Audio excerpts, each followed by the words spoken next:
How to make highlights on Instagram. Hey everyone, welcome back to the channel. In today's video, I'll show you how to make highlights on Instagram step by step. So now without further ado, let's get started. So first thing first, open the Instagram app on your phone and make sure that you're logged in to your account. And now here, once you are inside the app, then you simply have to tap on the profile icon shown in the bottom right corner of the screen. And now here, once you are inside your profile section, you simply have to tap on the plus icon shown in the top right side of the screen. And once you tap on it, a pop-up menu will appear.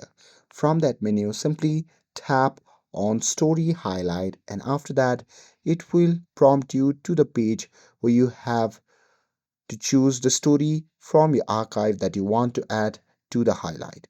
So here simply choose the story, and once you have chosen it, simply tap on next. And once you're done with it, you can give your highlight a name, and once you're done with it, you simply have to tap on done. And that's it. That's how you can make highlights on Instagram. With this, if you found this video helpful, then don't forget to like, share, and subscribe to get updated for more videos. Thanks for watching, and I'll see you in the next video.